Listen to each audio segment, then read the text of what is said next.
Superbooth 2025. I'm on the booth of WMD with Alex. How are you? I'm doing good. How are you? Fine. Awesome. We love all analog wavefolding in modular because it takes simple waveforms to make them really aggressive or more, adding harmonics. Absolutely. And they usually have one stage or so, but you are taking it, supercharging it with multiple stages. Yeah. So yeah, this is an 8-stage wavefolder. So yeah, most wavefolders are just going to be 1, maybe 2 or 3.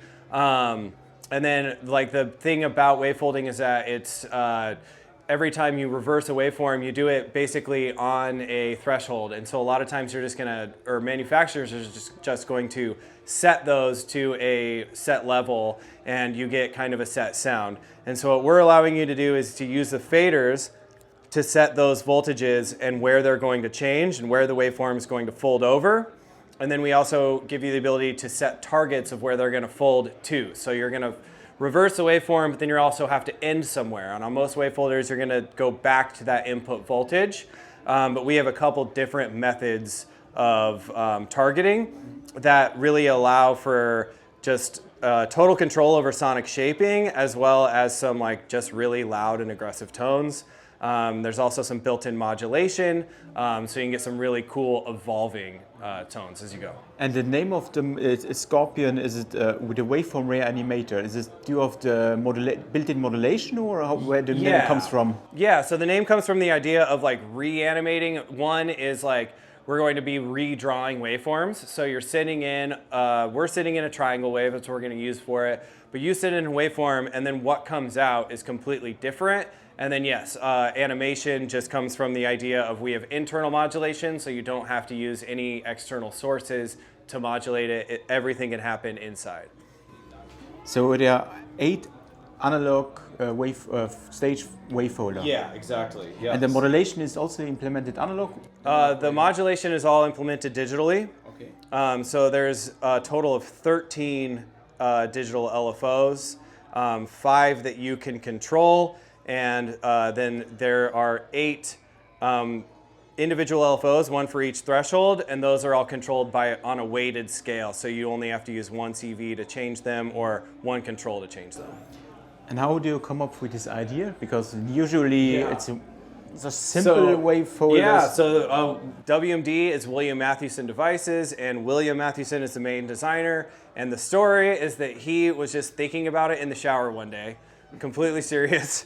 And was like, I could do a wavefolder this way by implementing like this circuit to give you the control over the thresholds.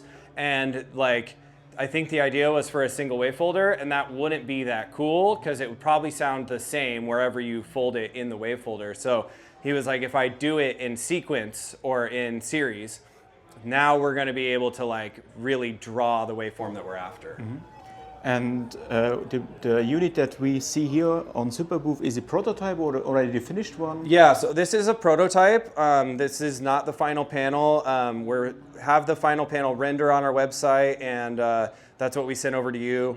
So we're adding a couple more things, the main thing being mono to stereo operation. So right now it's just mono operation, but we have some cool things planned for just really having a wider sound in the high frequency harmonics. Can we hear it? Absolutely.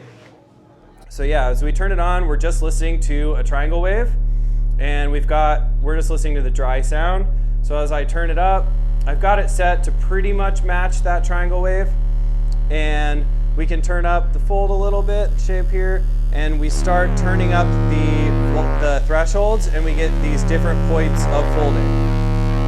And right now, our targets are set to the input voltage. So that means that when it's done folding, it's going to try and go back to the waveform. So that triangle wave is always going to be relatively intact. And just moving these around is super fun and a good way of playing the wavefolder.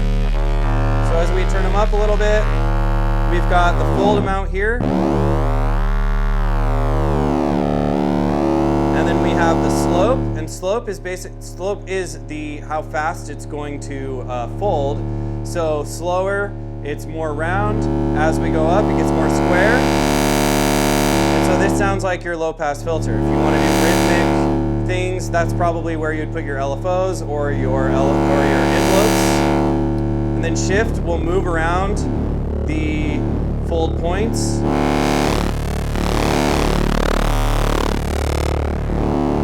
And then Shape is a feedback.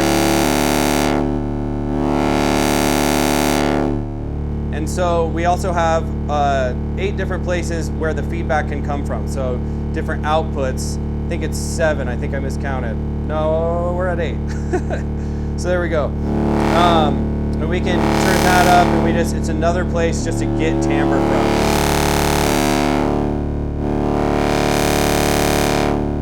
So as I was saying, we let you set the targets. Right now, we're using the input voltage, but if we move this knob over to sliders, now we can use this switch and the faders to control where it's going to fold to. So we use this switch like a button. It's a spring-loaded button, and if we put it over to the left, we can now set the targets. So at 0 volts, nothing comes out. But if we start turning up ones here and around it, we can kind of draw where that folding is going to occur. So it just gives you that much more control over your timbre. And then depending on these, where these are all set, all of your master controls are going to sound different. And so this thing really comes to life with modulation. But before I talk about that, I have a couple more things, I guess. We can set the targets to 5 volts. So now they're all just going to be, we're going to brick wall it a lot more at that point. And this is going to be like your loudest, but also easiest setting. So you don't have to worry about the targets. They're just set to 5 volts. And then we can equalize the thresholds. So if we use this switch, push it over.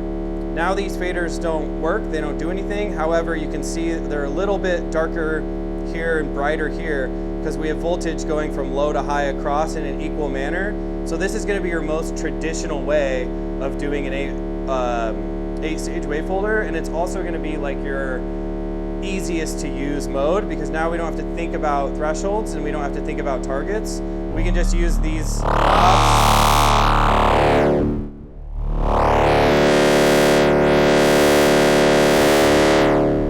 And so, like I was saying, we can do different modulation. There's CV control that can pretty much CV anything. There's one CV input for all 8 of these, so that's on a weighted scale. Is it possible to animate the individual stages? So the stages are going to be just one control for all of them and weighted, because we did try a prototype where we gave individual control and it wasn't as cool as we thought.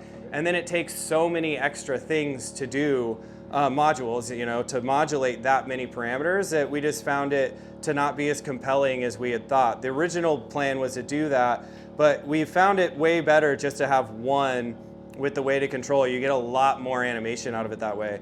And so there's also internal modulation now, so you don't have to use any external modules to modulate it.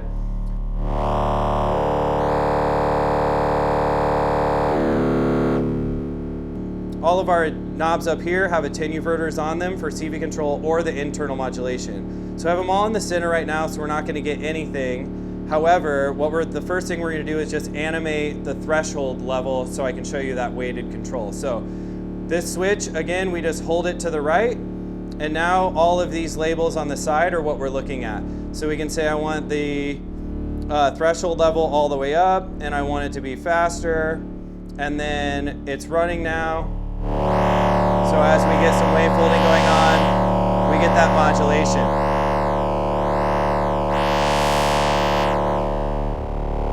So if we want to start modulating the other things, we can just hold this switch again over to the right. You can see we have 4 individual LFOs for these 4 knobs. So we can make those nice and fast. We can slow them down a little bit. Sounds like I didn't get an attenuator exactly in the middle, but that's okay. And now we use these attenuators, turn it down a tiny bit. We use these attenuators or attenuverters for this control. We can slow those down, and we're going to get a way more soothing and toe.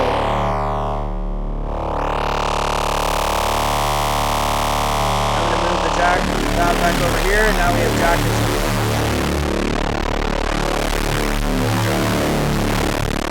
So we go to clip,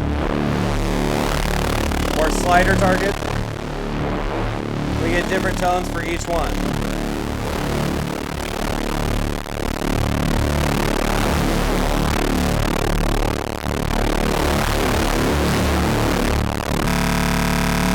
So now we can hear that when I flip this switch to the right quickly, that's our engage for the animate, right? So I go here and I just click it on, you start hearing the modulation. It's pretty gnarly right now, but good for demonstration. If I flip it again, it just turns off.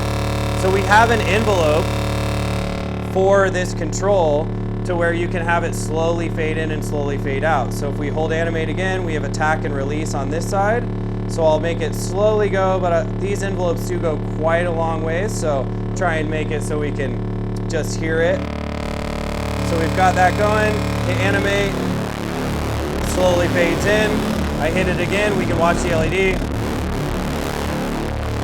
Slowly fades out. A nice thing about that is that the LFOs will reset every time you send it a gate. So when I was hitting the animate switch, like turning it on, that's gate high. And if you have a CV in there, and if you go gate low, it just turns it off. So every time you hit it with that gate, it's gonna repeat that LFO. So it's like you can set something up that sounds good and then trigger it the same every time. Those 4 LFOs can also be turned into envelopes. So if you just want a single action rather than like LFOs running the whole time, you can do it in that way.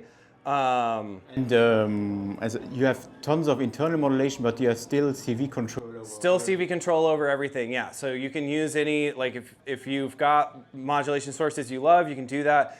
If you want to sequence things on a rhythm, that's where like an external sequencer would really, like that has LFOs and things, that's where that would really shine. But this will save everything on like turn off. So like when you turn it on, it'll do the same things. If you have some stuff that you like, I think it's fun to just find happy accidents, but then you can repeat them. So that's really nice. And then the last thing we'll do to sum it up is just run some drums through it and see how that sounds. So that's cool. So I gotta turn up the bus.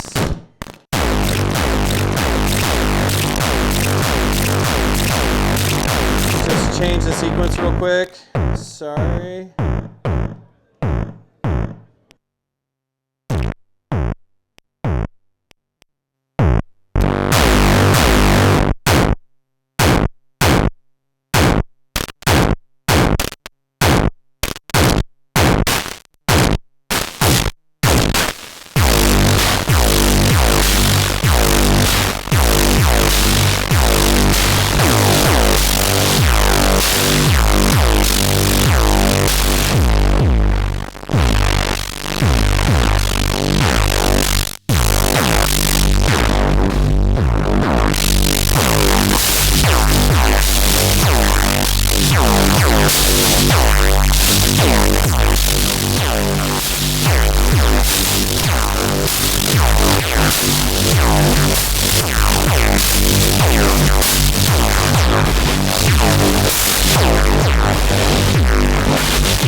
Beautiful. Yeah. That sounds unique compared to other wavefolders, you know, from West Coast area or. Yeah, totally. Yeah, it's a very unique module. The controls are like, it seems intimidating when you look at it, but it is super intuitive to use. We've gone through many prototypes, and this one is definitely the easiest one that I've played with, and I'm really excited about it. And yeah, it's just like, you can be subtle with it, but for demo purposes, it's better just to make it scream. And when it's shipping? Yeah, so we're still working on like production and everything. We do have the pre-orders are open. We are expecting like October or so. we're just trying to figure out some production difficulties and things like that of where we're going to get certain boards made and things like that. But other than that, should be by the end of the year. And price? Price right now is $999, so we're doing $999 USD as well as in euros. Okay. Yeah. Thank you, Alex. Yeah, no problem. And Thank enjoy you so much, Superbooth man. 2025, and hope to see you again very soon. Absolutely. Bye.